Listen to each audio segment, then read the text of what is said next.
आज हम डिस्कस करने वाले इरिगेशन इंजीनियरिंग में चैप्टर डिस्कस कर रहे हैं डैम्स। डैम्स के बारे में हम डिस्कस करेंगे कुछ important cause of failure of the earthen dams. तो अदर डैम्स के क्या कारण रहते हैं फेल्स होने के। लास्ट लेक्चर में हमने इंपॉर्टेंट टॉपिक्स के बारे में डिस्कस किया। अर्दन डैम्स, हमारी डैम्स के रिलेटेड मेथड ऑफ कंस्ट्रक्शन क्या रहती है, टाइप्स ऑफ द क्लासिफिकेशंस क्या रहेंगी डैम्स की, और टाइप्स ऑफ डैम्स क्या रहेंगे, इसके बारे में हम ऑलरेडी डिस्कस कर चुके हैं। तो आज हम डिस्कस करने वाले हैं cause of failure of earthen dams.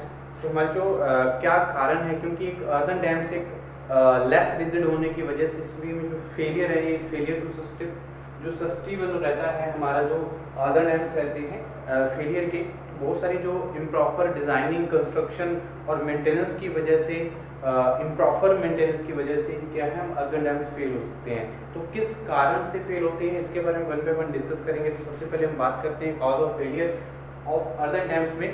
तो being less rigid, earthen dams are being less rigid, earthen dams are more susceptible to failure, more susceptible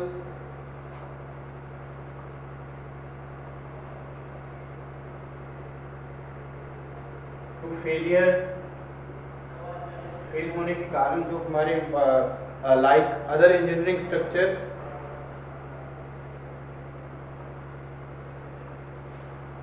other engineering structure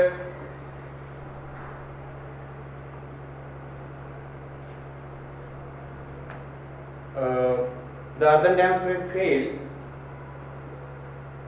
the earthen dams may fail due to faulty design,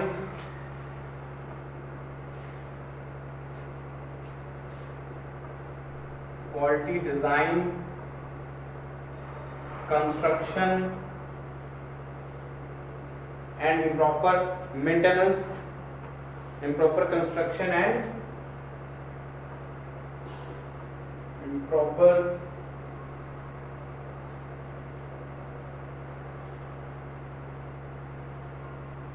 construction and maintenance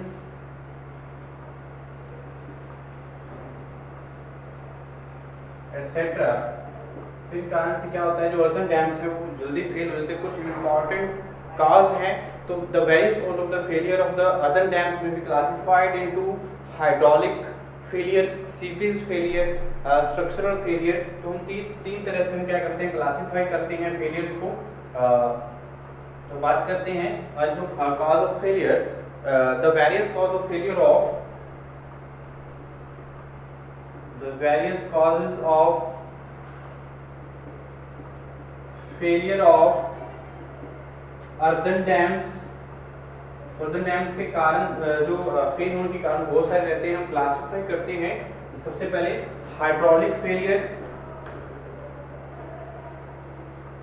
hydraulic failure. Second one जो हमारे earthen dams fail होते हैं, seepage failure, seepage failure. और third one most important रहेगा हमारा structural failure,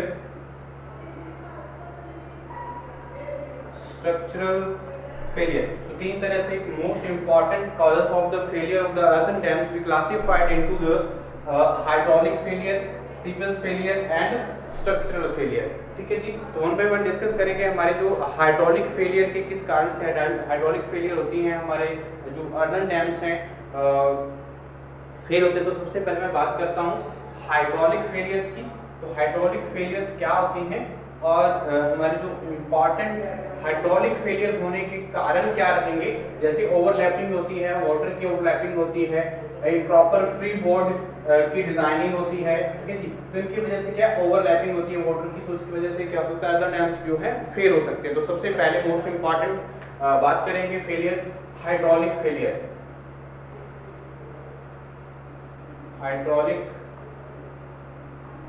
failure क्या रहेगा, हमारे जो हम बात करें about 40% failure, about 40% failure of further dams is due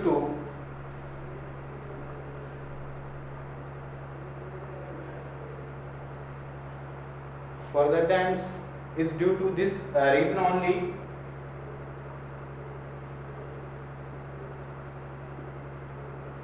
This reason only. तो 40% जो अदर डैम्स का जो फेल होता है वो किसकी वजह से होता है, हाइड्रोलिक फेल होने की वजह से होता है। ठीक है जी। तो बहुत सारी जो टाइप्स ऑफ फेलियर की बात करें तो फेलियर हाइड्रोलिक फेलियर के आगे फर्दर टाइप्स की बात करें तो हाइड्रोलिक फेलियर किस वजह से हो सकता है, bye overlapping, bye overlapping.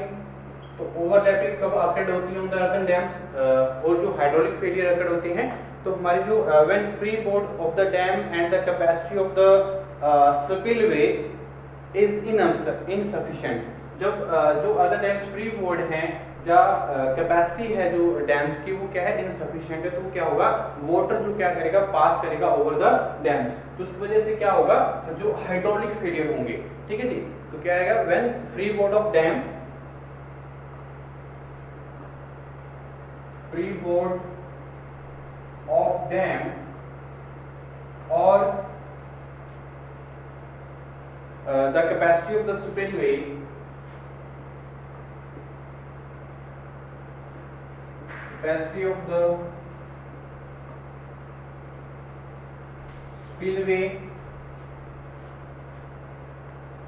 is insufficient, then water, the flood water will pass over the dam, the flood water passes over the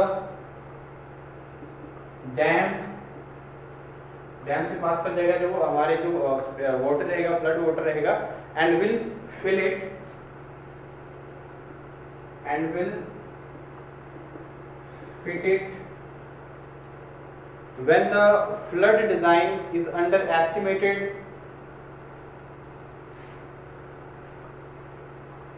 flood design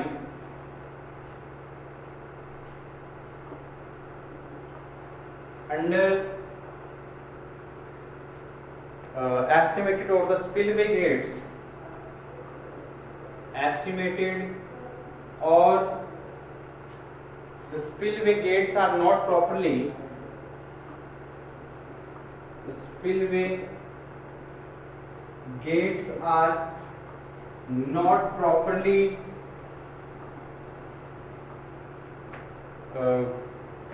operated, this type of the failure will occur, operated, this type of failure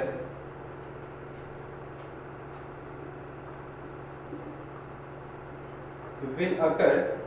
तो इस तरह की जो hydraulic failures हैं, overlapping की वजह से hydraulic failure हो सकता है, क्योंकि जब फ्री बोर्ड की बात आती है डैम्स की, जो कैपेसिटी ऑफ द डैम जो है वो इनसफिशिएंट रहती है, और जो फ्लड वाटर रहेगा वो पास कर जाएगा ओवर द डैम्स, तो देन क्या होगा, जो हमारे डैम्स है वो फिल हो जाएगा वाटर, फ्लड वाटर की वजह से।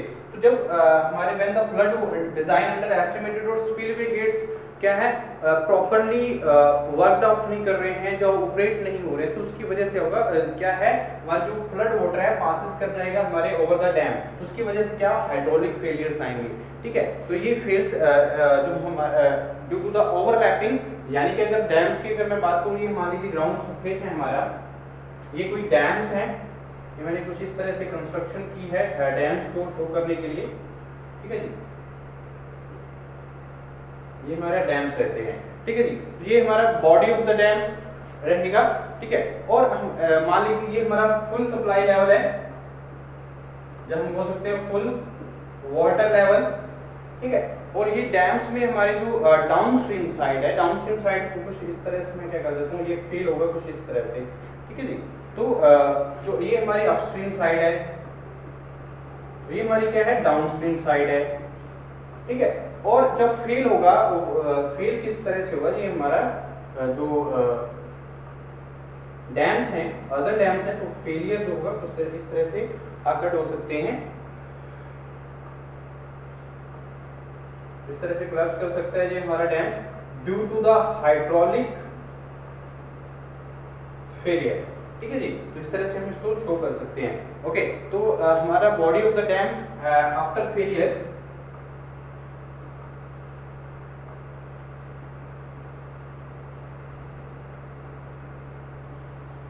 Body of dam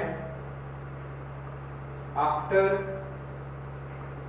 failure, fail होने के बाद जो बॉडी ऑफ डैम है इस तरह से कुछ शो होगी। ठीक है जी, तो ये हमारे क्या है, हाइड्रोलिक फेलियर है। इसके बारे में बात करता हूँ, इंपॉर्टेंट हाइड्रोलिक फेलियर किस वजह से हो सकता है।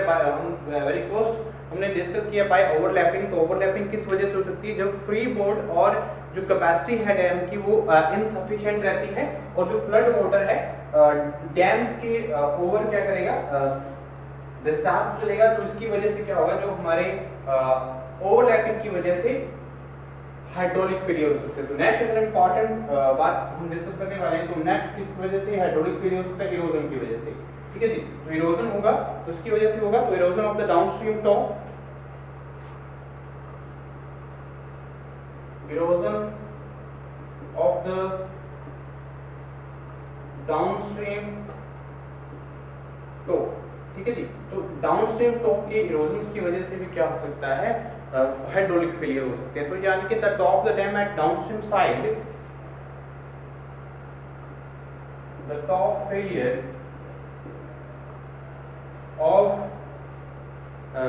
The top dam of downstream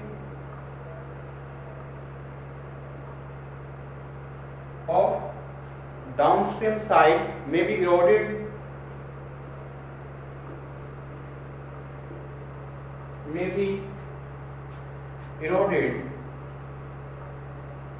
by कुछ इरोजन जो है डाउनस्ट्रीम साइड में कुछ वजह से हो सकती है, जैसे कि हैवी करंट की वजह से, हैवी क्रॉस करंट है coming from the spillway bucket से, जो हैवी करंट पास हो रहा है, हैवी डिस्चार्ज आ रहा है, तो उसकी वजह से क्या हो सकती है कि फेल हो सकती है, इरोजन हो सकता है डाउनस्ट्रीम टॉप का हमारे डैम्स के। ठीक है जी, हैवी क्रॉस करंट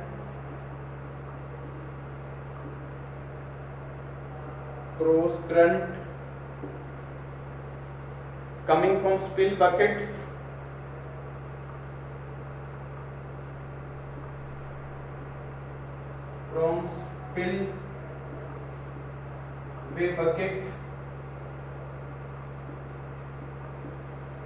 ठीक है जी, स्पिल वे बकेट से जो हैवी करंट होने की वजह से क्या हो सकता है, इरोजन हो सकते हैं डाउनस्ट्रीम टॉप की डैम्स में। और दूसरा कारण क्या रहेगा, टेल वाटर की वजह से। सेकेंडली इंपॉर्टेंट कारण क्या रहेगा, टेल वाटर। ठीक है जी, मेजर कारण रहेंगे इरोजन होने के डाउनस्ट्रीम टॉप के, और हाइड्रोलिक फेलियर हो सकता है। तो ये हमारी जो बात करें, when the top downstream eroded, when the downstream top downstream eroded,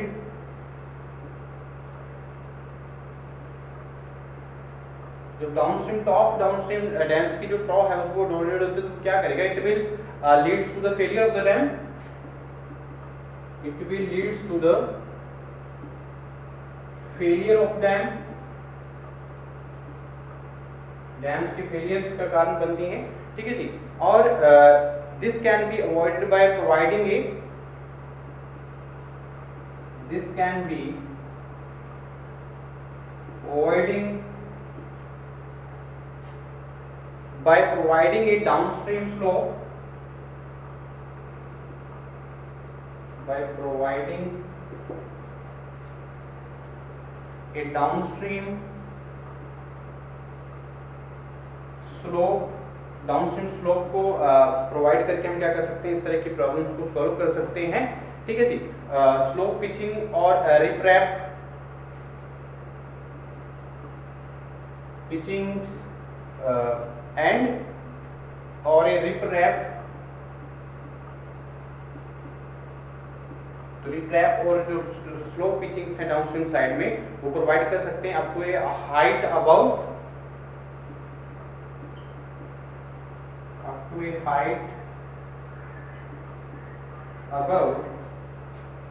the tail water depth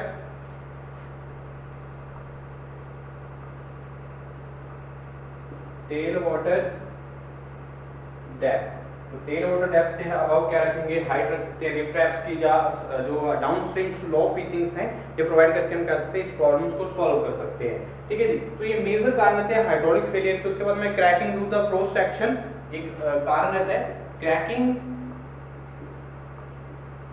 due to the frost action.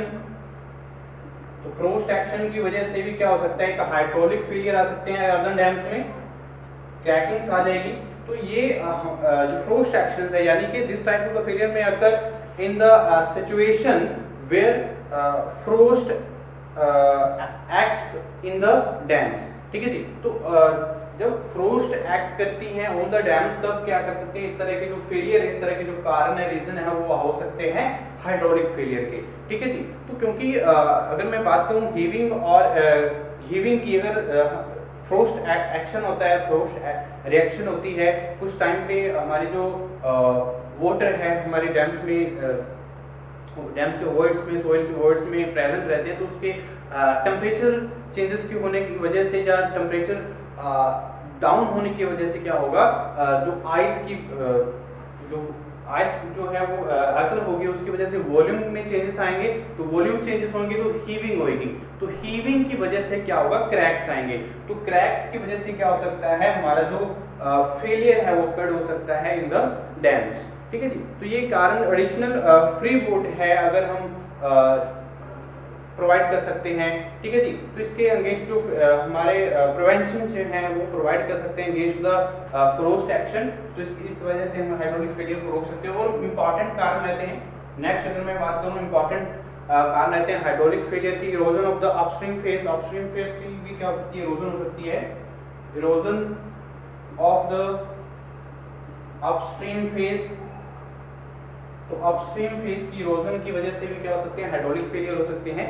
ठीक है, तो अगर मैं during winds the waves develop near the top of water surface में भी the soil upstream face which cause the slip of the upstream slope loading to the dam failure. ठीक है जी, तो हमारे इरोजन अपस्ट्रीम फेसेस की वजह से क्या होगा, क्योंकि वेव्स जो हैं, जो विंड वेव्स हैं, विंड वेव्स की वजह से क्या हो सकता है, जो हमारे वाटर है, सरफेस वाटर है, तो सरफेस वाटर पे क्या करेगा, वाटर सरफेस में cut the soil of upstream dam. तो अपस्ट्रीम डैम्स की जो सोइल है उसको वाटर क्या करेगा, कट करेगा। तो इरोजन हो सकती है अपस्ट्रीम फेस की जब क्या है, heavy winds during the winds of the waves developed near the top of the water surface। Water surface पे नियर अबाउट जब क्या होगा, विंड्स ऑफ द जो हैवी विंड्स हैं वो डेवलप होती हैं, उसकी वजह से क्या हो सकता है, इरोजन अपस्ट्रीम स्पेसेस का, तो उसकी वजह से भी हम कंसीडर करते हैं ये एक हाइड्रोलिक फेलियर है। ठीक है, तो भी अर्दन डैम्स क्या हो सकते हैं, फेल हो सकते हैं। तो वो जो एक गुली फॉर्मेशंस की वजह से भी होती हैं, सीवेज फेलियर भी होते हैं। ठीक है, तो ये एक मेजर कारण रहते हैं फेल होने के। ठीक है जी, उसके बाद मैं बात करता हूँ important next important reason of hydraulic failure, erosion of downstream phase।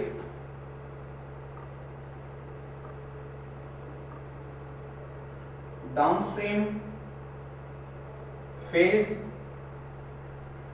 by gully formation। गुल्ली फॉर्मेशंस की वजह से भी क्या हो सकता है, इरोजन हो सकता है। ठीक है जी, तो ये इंपॉर्टेंट रीजन रहेगा, erosion of the downstream face by the गुली फॉर्मेशन, यानी कि ड्यूरिंग हैवी रेन्स। तो हैवी रेन्स की वजह से क्या हो सकती है, इरोजन हो सकती है अपस्ट्रीम डाउनस्ट्रीम फेसेस पे। The rain water falling over the downstream face and erosive action of the flowing rain water. जो फ्लोइंग रेन वाटर है, रन ऑफ है, उसकी वजह से क्या हो सकता है, जो डाउनस्ट्रीम फेस है हमारे डैम्स का वो फेल सकता है हैवी रेनफॉल की वजह से। ठीक है जी, तो may be lead to the formation of the gullies on it. तो गुलीज की वजह से क्या हो सकता है, ये कारण बनेंगे, उसकी वजह से फेल हो सकता है। तो dams, the formation of gullies may lead to the failure of the dams। तो इस तरह की जो गुलीज फॉर्मेशन होंगी due to the heavy rain water, जब flowing water near of the downstream faces of the dam, तो gullies formation होंगी। तो गुलीज फॉर्मेशन की वजह से क्या है, डैम फेलियर के कारण बन सकते हैं। तो for preventing this failure the dam should be properly maintained, all cuts formed should be filled as early as possible।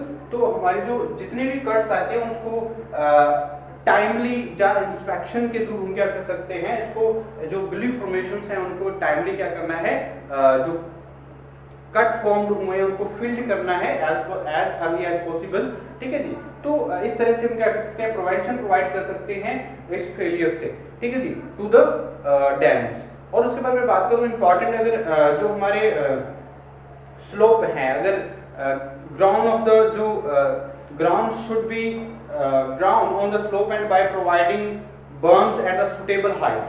तो हम ग्रास वगैरह जो है वो इन साइड्स पे क्या कर सकते हैं, ग्राउंड कर सकते हैं, ग्रो करवा सकते हैं। तो या हम बर्म्स प्रोवाइड कर सकते हैं, सफिशिएंट हाइट पे बर्म्स अगर प्रोवाइड करेंगे तो भी क्या हो सकता है, इस तरह की प्रॉब्लम्स को सॉल्व किया जा सकता है। और अगर मैं बात करूं for preventing erosion due to the upstream phase by gully formation, we provide proper drainage arrangement for removing rain water should be made। तो इसलिए क्या है, तो जो गुली फॉर्मेशन है रेन वाटर की वजह से होती हैं, तो रेन वाटर के लिए अलग से क्या होना चाहिए, एक ड्रेनेज अरेंजमेंट जो है वो प्रोवाइड करना चाहिए, ताकि एक अर्बन डैम्स को हम प्रिवेंट कर सके हैं। ठीक है जी। तो ये एक मेजर कारण रहते हैं, मेजर रीजन रहते हैं हाइड्रोलिक फेलियर के। ठीक है जी। तो उसके बाद मैं बात करूंगा next important failure of the urban dams after discussion of the hydraulic failure. हम डिस्कस करेंगे सीपेज फेलियर क्या होता है और सीपेज फेलियर के कारण क्या रहते हैं, और हमारे स्ट्रक्चरल फेलियर क्या होते हैं और स्ट्रक्चरल फेलियर के क्या कारण रहते हैं, इसके बारे में भी डिस्कस करेंगे नेक्स्ट लेक्चर में।